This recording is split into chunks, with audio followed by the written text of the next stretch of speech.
Welcome to Burlap Teachers. Enjoy the video. You begin by confirming the essentials: model, router SSID, and admin password. These let the devices authenticate. Plug the extender close to the router and power it on so LEDs stabilize. That minimizes interference and speeds pairing. On your phone or laptop, open Wi-Fi settings and look for the extender network or use the vendor app. This creates a local link between you and the extender. Once done, log into the extender interface to continue. This is where you tell it which home network to repeat. You now enter configuration. Open the extender IP in a browser or follow the app wizard.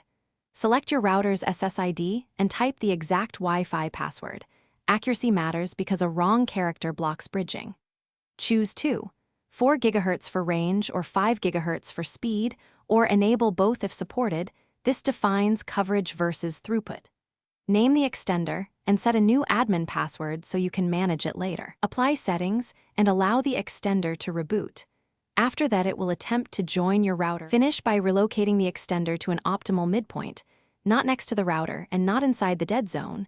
You want roughly 40 to 60% signal at the extender for best rebroadcast. Test with a phone or laptop.